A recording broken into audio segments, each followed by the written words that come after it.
Hello ನನ್ನ ಕುಟುಂಬದವರೇ, ಹೇಗಿದ್ರೆ ಎಲ್ಲರೂ. ಇವತ್ತು ನಾನು ನಿಮ್ಮ ಜೊತೆ ಒಂದು ಸ್ಟಾರ್ಟರ್ ಶೇರ್ ಮಾಡ್ತಾ ಇದ್ದೀನಿ. ಯಾವುದೇ ಪಾರ್ಟಿ ಟೈಮ್ ಇರಲಿ ಅಥವಾ ನಿಮಗೇ ಏನಾದರೂ ಸ್ಪೆಷಲಾಗಿ ತಿನ್ನೋಣ ಅಂತ ಆಸೆ ಆದರೆ ಖಂಡಿತವಾಗ್ಲೂ ಇದನ್ನು ನೀವು ಟ್ರೈ ಮಾಡಿ. ಸ್ವಲ್ಪ ಡಿಫ್ರೆಂಟ್ ರೀತಿಯಲ್ಲಿ ನೋಡಲಿಕ್ಕೆ ಇದು ಚಿಲ್ಲಿ ರೀತಿ ಕಾಣ್ಬೋದು ನಿಮಗೆ, ಆದರೆ ಇದು ಚಿಲ್ಲಿ ಅಲ್ಲ, ಸೆಜ್ವಾನ್ ರೀತಿಯಲ್ಲಿ ನಾನಿವತ್ತು ತೋರಿಸ್ತಾ ಇದ್ದೀನಿ. ಓಕೆ, ಇಲ್ಲಿ ನಾನು 1 kg ಅಷ್ಟು ಚಿಕನ್ ತೊಗೊಂಡಿದ್ದೀನಿ. ನಾನಿಲ್ಲಿ ವಿತ್ ಬೋನ್ ತೊಗೊಂಡಿದ್ದೀನಿ. ಬೋನ್ಲೆಸ್ ಇದ್ದರೂ ಇನ್ನೂ ಕೂಡ ಚೆನ್ನಾಗಾಗುತ್ತೆ, ಆದರೆ ನಮಗೆಲ್ಲ ಬೋನ್ ಇದ್ದರೆ ಸ್ವಲ್ಪ ಇಷ್ಟ, ಹಾಗಾಗಿ ಬೋನನ್ನೇ ತೊಗೊಂಡಿದ್ದೀನಿ. ನಾನು ಪೀಸ್ ಸಣ್ಣ ಸಣ್ಣದಾಗಿ ಮಾಡಿದ್ದೀನಿ. ಇದಕ್ಕೆ ಅರ್ಧ ಲಿಂಬೆ ರಸವನ್ನು ಇಲ್ಲಿ ಹೆಣ್ತಾ ಇದ್ದೀನಿ. ಹಾಗೂ ಇದಕ್ಕೆ ಸ್ವಲ್ಪ 1 ಚಮಚದಲ್ಲಿ ಜಿಂಜರ್ ಗಾರ್ಲಿಕ್ ಪೇಸ್ಟ್. ತುಂಬ ಹಾಕೋದು ಬೇಡ, ಯಾಕಂದರೆ ತುಂಬ ಹಾಕಿದರೆ ಸ್ವಲ್ಪ ಕಬಾಬ್ ಟೇಸ್ಟ್ ಆ ರೀತಿ ಎಲ್ಲ ಬರುತ್ತೆ. ಹಾಗಾಗಿ ಲೈಟಾಗಿ 1 ಚಮಚದಷ್ಟು ಸಾಕು. ರುಚಿಗೆ ತಕ್ಕಷ್ಟು ಉಪ್ಪು, ಸ್ವಲ್ಪ ಖಾರದ ಪುಡಿ 1 ಚಮಚದಷ್ಟು ಸಾಕು, ಹಾಗೂ ಅರಶಿನ ಪುಡಿ ಇಷ್ಟನ್ನು ಹಾಕಿ ಇದನ್ನು ಮ್ಯಾರಿನೇಟ್ ಮಾಡಲಿಕ್ಕೆ ಇಡಬೇಕು. ಜಾಸ್ತಿ ಒತ್ತು ಇಡಬೇಕಂತ ಇಲ್ಲ, ಜಸ್ಟ್ ಒಂದು 10 ನಿಮಿಷ ಇಟ್ಟರೆ ಸಾಕು. ನಿಮ್ಮ ಹತ್ರ ಟೈಮ್ ಇದೆ ಹೇಳಿದ್ರೆ ನೀವೊಂದು 15 ನಿಮಿಷ ಮೇಲೆ ಇಡಬಹುದು, ಆದರೆ 10 ನಿಮಿಷ ಸಾಕು ಇದಕ್ಕೆ. ಇಲ್ಲಿ ನಾನು ಬ್ಯಾಡಿಗೆ ಮೆಣಸು ಒಂದು 8ರಿಂದ 10 ಬ್ಯಾಡಿಗೆ ಮೆಣಸು ತೊಗೊಂಡಿದ್ದೀನಿ. ಇದಕ್ಕೊಂದು 3 ಮೀಡಿಯಮ್ ಸೈಜ್ ಟೊಮೆಟೊವನ್ನು ಹಾಕ್ತಾ ಇದ್ದೀನಿ, ಹಾಗೂ ಒಂದು ಸಣ್ಣ ತುಂಡು ಶುಂಠಿ ಇಷ್ಟನ್ನು ಹಾಕಿ ಇದಕ್ಕೆ 1 ಲೋಟದಷ್ಟು ನೀರನ್ನು ಹಾಕಿ ಇದನ್ನು ಇವಾಗ ಸಾಫ್ಟ್ ಆಗುವವರೆಗೂ ಬೇಯಿಸಲಿಕ್ಕೆ ಇಡ್ತೀನಿ. ನೀರು ಜಾಸ್ತಿ ಹಾಕಬೇಡಿ, ಯಾಕೆಂದರೆ ಅದನ್ನು ನಾವು ಬಿಸಾಡಲಿಕ್ಕಿಲ್ಲ, ಅಲ್ಲಿ ಡ್ರೈ ಆಗಬೇಕು. ಇವಾಗ ಇದನ್ನು ಸಾಫ್ಟ್ ಆಗುವವರೆಗೂ ಬೇಯಿಸೋಣ. ಇನ್ನೊಂದು ಸೈಡಲ್ಲಿ ನಾನು ಒಂದು 10 ನಿಮಿಷ ಆದಮೇಲೆ ನಾನು ಏನು ಮಾಡ್ತಾಯಿದ್ದೀನಿ ಅಂದರೆ 2 ಚಮಚದಷ್ಟು ಕಾರ್ನ್ಫ್ಲೋರ್ ಹಾಗೂ 2.5 ಚಮಚದಷ್ಟು ಮೈದಾ ಹುಡಿ ಇಷ್ಟನ್ನು ನಾನು ಹಾಕ್ತಾಯಿದ್ದೀನಿ. ರುಚಿಗೆ ತಕ್ಕಷ್ಟು ಸ್ವಲ್ಪ ಉಪ್ಪು ಹಾಕಿ, ಯಾಕೆಂದರೆ ಚಿಕನಿಗೆ ಕೂಡ ನಾವು ಉಪ್ಪನ್ನು ಸೇರಿಸಿದ್ದೀವಿ, ಹಾಗಾಗಿ ಇದಕ್ಕೆ ಸ್ವಲ್ಪ ಉಪ್ಪನ್ನು ಹಾಕಿದರೆ ಸಾಕು. ನೋಡಿ, ಈ ಹದಕ್ಕೆ ನೀರನ್ನು ಹಾಕಿ ಕಲಿಸ್ಬೇಕು, ನಾವು ದಪ್ಪವಾಗಿ ಇರಬೇಕು. ಇವಾಗ ಚಿಕನ್ ತೆಗೆದು ಇದಕ್ಕೆ ಹಾಕೋಣ. ನಾವು ತೆಳುವಾಗಿ ಮಾಡಬೇಡಿ ಬ್ಯಾಟರ್, ನಾನು ಮೊದಲೇ ಹೇಳ್ತೀನಿ, ಯಾಕೆಂದರೆ ಚಿಕನಲ್ಲಿ ಕೂಡ ನೀರಿನ ಅಂಶ ಇರುತ್ತೆ. ಆಮೇಲೆ ಸ್ವಲ್ಪ ಕೋಟಿಂಗ್ ಬರಬೇಕಿದು, ತುಂಬ ಓವರಾಗಿ ಕೂಡ ಕೋಟಿಂಗ್ ಬೇಡ, ಹಾಗೂ ನೀರಾಗಿ ಕೂಡ ಆಗಬಾರ್ದು. ಹಾಗಾಗಿ ಕರೆಕ್ಟಾಗಿ ದಪ್ಪನೆ ಕಲಸಿ ಆಮೇಲೆ ಇದಕ್ಕೆ ಮಿಕ್ಸ್ ಮಾಡಿ ಚಿಕನನ್ನು. ಇವಾಗ ಚೆನ್ನಾಗಿ ಮಿಕ್ಸ್ ಮಾಡೋಣ. ಇದರ ಮೇಲೆ ನೋಡಿ ಈ ರೀತಿ ಲೇಯರ್ ಬರುತ್ತೆ, ನೋಡಿ ಈ ರೀತಿ ಆದರೆ ಸಾಕು. ಇವಾಗ ಎಣ್ಣೆಯನ್ನು ಇನ್ನೊಂದು ಸೈಡಲ್ಲಿ ನಾನು ಬಿಸಿ ಮಾಡಲಿಕ್ಕೆ ಇಟ್ಟಿದ್ದೀನಿ. ಡೈರೆಕ್ಟಾಗಿ ನೋಡಿ ಬಿಟ್ಟರೆ ಆಯಿತು.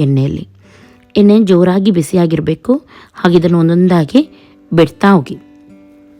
ಹೈ ಫ್ಲೇಮಲ್ಲೇ ಇಟ್ಟು ಚಿಕನನ್ನು ಬಿಡಬೇಕು. ಫಸ್ಟಿಗೆ ಎಲ್ಲ ಚಿಕನನ್ನು ಬಿಟ್ಟಾದಮೇಲೆ ಹೈ ಫ್ಲೇಮಲ್ಲೇ ಇರಲಿ ಗ್ಯಾಸ್.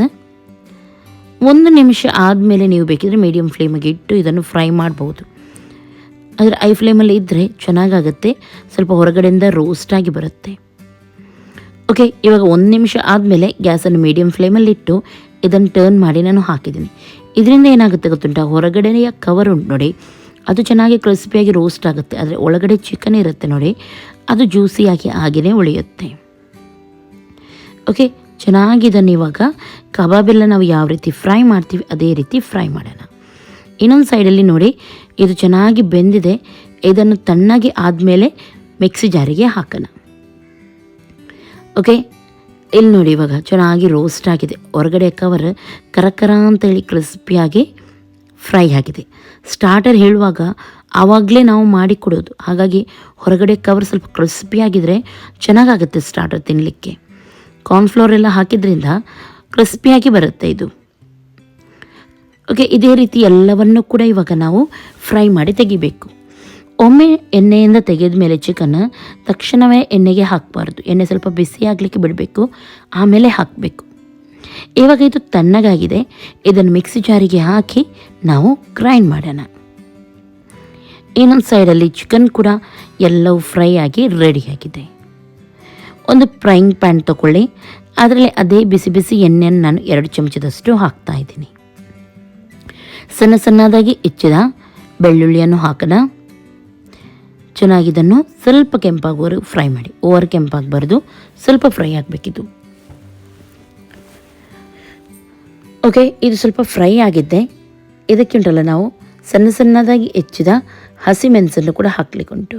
ನಾನಿಲ್ಲಿ ಸ್ವಲ್ಪ ಬಿಸಿ ಬಿಸಿ ಎಣ್ಣೆಯನ್ನು ಹಾಕಿದ್ದೀನಿ, ಹಾಗೂ ನೋಡಿ ಈಗ ಹಸಿಮೆಣಸು ಹಾಗೂ ಒಂದು ನೀರುಳ್ಳಿ, ದೊಡ್ಡ ಸೈಜ್ ಒಂದು ನೀರುಳ್ಳಿ ಸಣ್ಣ ಸಣ್ಣದಾಗಿ ಹೆಚ್ಚು ಹಾಕಿದ್ದೀನಿ. ಹಸಿಮೆಣಸು ನಾನಿಲ್ಲಿ 3 ಹಾಕಿದ್ದೀನಿ. ನಮಗೆ ಸ್ವಲ್ಪ ಖಾರ ಇಷ್ಟ, ಖಾರ ಕಮ್ಮಿ ತಿನ್ನುವರು ಕಮ್ಮಿ ಹಾಕ್ಬೋದು. ಸ್ವಲ್ಪ ಇದು ಕೆಂಪಾಗಲಿ. ಇವಾಗ ಚೆನ್ನಾಗಿದ್ದು ಫ್ರೈ ಆಗಿದ್ದೆ. ಗ್ರೈಂಡ್ ಮಾಡಿದ ಮಸಾಲ ಇತ್ತು ನೋಡಿ, ಶೆಜ್ವಾನ್ ಚಟ್ನಿ, ಅದನ್ನು ನಾವಿಲ್ಲಿ ಹಾಕೋಣ. ಓಕೆ, ಇವಾಗ ಇದಕ್ಕೆ ನಾನು 1 ಟೇಬಲ್ ಸ್ಪೂನಷ್ಟು ಕೆಚಪ್, ಸ್ವಲ್ಪ ಸ್ವೀಟಾಗಿ ಬರಲಿಕ್ಕೆ ಟೊಮೆಟೊ ಕೆಚಪ್ ಹಾಕ್ತಾಯಿದ್ದೀನಿ. ಚೆನ್ನಾಗಿ ಬರುತ್ತೆ ಇದರಿಂದ ಟೇಸ್ಟ್. ಹಾಗೂ ಇನ್ನೊಂದು ಅರ್ಧ ಲಿಂಬೆ ರಸವನ್ನು ಹಿಂಡ್ತಾಯಿದ್ದೀನಿ.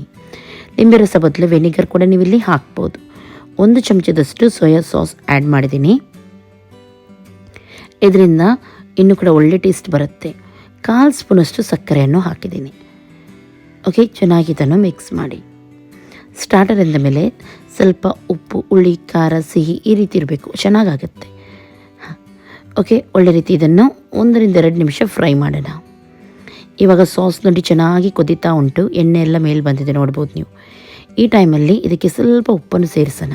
ಸ್ವಲ್ಪ ಹಾಕಿ, ಜಾಸ್ತಿ ಹಾಕಲಿಕ್ಕೆ ಹೋಗಬೇಡಿ. ಓಕೆ, ಸಾಸ್ ಇಲ್ಲಿ ರೆಡಿಯಾಗಿದೆ. ಇವಾಗ ಏನು ಮಾಡಬೇಕಂದ್ರೆ ಒಂದು ಅರ್ಧ ಕಪ್ಪಷ್ಟು ನೀರನ್ನು ಇದಕ್ಕೆ ಸೇರಿಸಬೇಕು. ಹಾಗೂ ಚೆನ್ನಾಗಿ ಮಿಕ್ಸ್ ಮಾಡಿ. ಅರ್ಧ ಕಪ್ಪಷ್ಟು ನೀರನ್ನು ಸೇರಿಸಿ, ನೀರು ಲೈಟಾಗಿ ಕುದಿ ಬರುತ್ತೆ ಅಂತ ಆಗುವಾಗ ಇದಕ್ಕೆ ನಾವೇನು ಮಾಡಬೇಕು, ಫ್ರೈ ಮಾಡಿದ ಚಿಕನ್ ಉಂಟು ನೋಡಿ, ಅದನ್ನು ಹಾಕಬೇಕು. ನೋಡಿ ಈ ರೀತಿ ಸಾಸ್ ಬರಬೇಕಿತ್ತು. ಇವಾಗ ಹಾಕಿ ಗ್ಯಾಸನ್ನು ಚಿಕನ್ ಹಾಕಿದ ಮೇಲೆ ಐ ಫ್ಲೇಮಲ್ಲೇ ಇಡಿ. ಇವಾಗ ಕರೆಕ್ಟಾಗಿ ಇದನ್ನು ಮಿಕ್ಸ್ ಮಾಡಿ. ನೋಡಿ ಯಾವ ರೀತಿ ಇನ್ನೊಂದು ಲೇಯರ್ ಚೆನ್ನಾಗಿ ಸಾಸ್ ಎಲ್ಲ ಕಡೆ ಮಿಕ್ಸಾಗಿ ಒಳ್ಳೆ ಕೋಟಿಂಗ್ ಬರುತ್ತೆ ಅಂತೇಳಿ. ಗ್ಯಾಸನ್ನು ಫಾಸ್ಟಲ್ಲಿಟ್ಟು ಚೆನ್ನಾಗಿದನ್ನು ಒಂದು 2 ನಿಮಿಷದವರೆಗೂ ಮಿಕ್ಸ್ ಮಾಡ್ತಾನೇ ಇರಿ. ಸ್ವಲ್ಪ ಕಂಪ್ಲೀಟ್ಲಿ ಇದು ಡ್ರೈ ಆಗಬೇಕು. ನೋಡಿ ಹೀಗೆ. ಇವಾಗ ನೋಡಿ ಯಾವ ರೀತಿ ಇದು ಬಂದಿದೆ ಅಂತ ಹೇಳಿ. ಸೂಪರ್ ಕಾಣ್ತಾ ಉಂಟಲ್ಲ. ಸ್ಪ್ರಿಂಗ್ ಆನಿಯನ್ ಇದೆ, ಆದರೆ ಅದನ್ನು ನೀವು ಸೇರಿಸ್ಬೋದು. ಅಥವಾ ನಾನಿಲ್ಲಿ ಕೊತ್ತಂಬರಿ ಸೊಪ್ಪನ್ನು ಮೇಲ್ಗಡೆಯಿಂದ ಹಾಕ್ತಾಯಿದ್ದೀನಿ. ಇದು ಇವಾಗ ಇಲ್ಲಿ ರೆಡಿಯಾಗಿದೆ. ಇಷ್ಟೇ ಆಗಲಿಕ್ಕಿರೋದು. ಕರೆಕ್ಟಾಗಿ ಡ್ರೈ ಆಗಿದೆ. ಬಿಸಿ ಬಿಸಿ ಇರುವಾಗ ಈ ಸ್ಟಾರ್ಟರನ್ನು ನೀವು ಮಾಡಿಕೊಡಬೇಕು. ಅಥವಾ ನೀವು ಮೊದಲೇ ಚಿಕನನ್ನು ಫ್ರೈ ಮಾಡಿ ಇಟ್ಟು ಆಮೇಲೆ ಸಾಸನ್ನು ಹಾಕಿ ಬಿಸಿ ಬಿಸಿಯಾಗಿ ಸರ್ವ್ ಮಾಡಿ. ಇದು ಇವಾಗ ರೆಡಿಯಾಗಿದೆ. ಯಮ್ಮಿಯಾಗಿ ಕಾಣ್ತಾ ಉಂಟು. ಕಲರ್ ಕೂಡ ಬ್ಯಾಡ್ಗೆ ಮೆಣಸು ಹಾಕಿದ್ರಿಂದ ಸೂಪರಾಗಿ ಬಂದಿದೆ ಅಲ್ವಾ. ಬೇಕಿದ್ರೆ ಸ್ವಲ್ಪ ಪೆಪ್ಪರ್ ಪೌಡರ್ ಕೂಡ ನೀವಿಲ್ಲಿ ಆ್ಯಡ್ ಮಾಡ್ಬೋದು.